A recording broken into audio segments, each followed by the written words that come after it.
je vous dirai devant le président de district et l'ensemble des jeunes et les sages qui sont assis ici.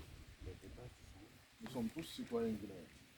Notre devoir, c'est de se donner la main pour le développement réel et sérieux de notre pays. Nous sommes disponibles. Je dis bien, nous sommes disponibles. S'il y a la paix, l'unité et l'entente. Parce que sans la paix, sans l'unité, sans l'entente, on ne peut pas parler de développement. On ne peut pas parler de développement. Donc, je compte entièrement sur vous, ici. Parce que quand on va commencer à faire des activités, écoutez bien, on ne peut pas engager de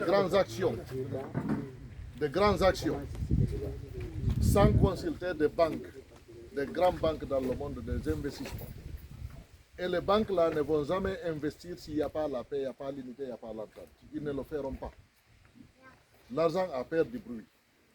Donc quand vous voyez une délégation venir pour chercher à investir dans nos différents endroits en République de Guinée, tout ce que je vais vous dire, c'est de bien les recevoir.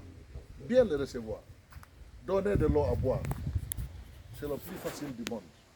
Quand vous faites ça, les gens vont déjà comprendre qui sont ces jeux.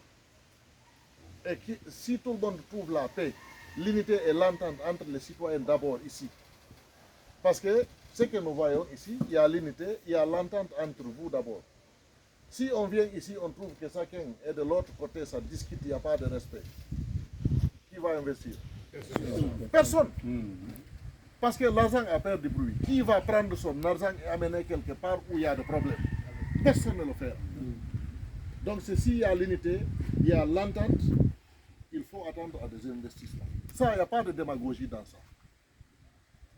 Et moi qui parle devant vous, je parle en tant qu'opérateur économique, en tant qu'homme d'affaires.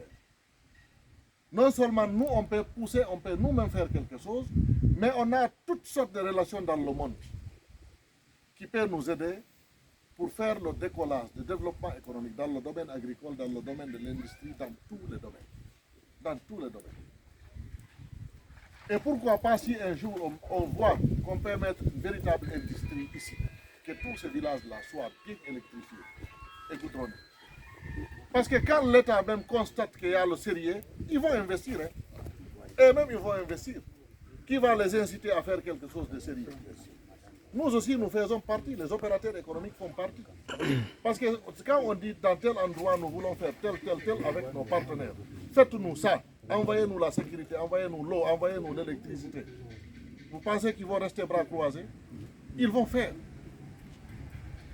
Parce qu'eux aussi, c'est leur souci. Je ne vois pas aucun citoyen guinéen, ou bien au niveau de l'Afrique ou dans le monde entier, qui n'a pas besoin de développement. C'est-à-dire le monde entier est en train de faire des courses vers le développement économique et social dans leur pays. Pourquoi pas nous?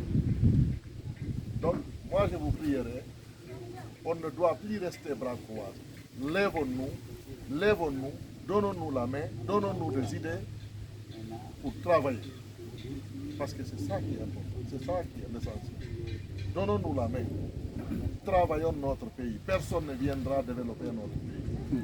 Personne d'autre ne viendra développer notre pays. C'est nous-mêmes, nous citoyens guinéens, qui allons nous lever pour pouvoir développer notre pays. Et c'est nous, Africains, qui allons nous payer pour développer, se lever pour développer nos pays africains. Il y a beaucoup d'États actuellement, beaucoup de pays qui sont en train de nous proposer des terres ou de nous donner des terres pour faire l'agriculture. Avec toute la procédure, facilement. Vous comprenez? Facilement. Ça, je vous le dis.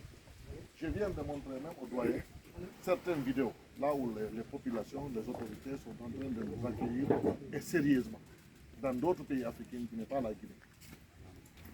Donc, essayons de faire quelque chose, donnons l'exemple à partir d'ici, donnons un véritable exemple à partir d'ici, pour qu'un jour, vous, la jeunesse, vous partez soit à Dakar ou à Kinshasa, ou aux États-Unis, partout dans le monde, vous montrez aussi votre expérience du terrain.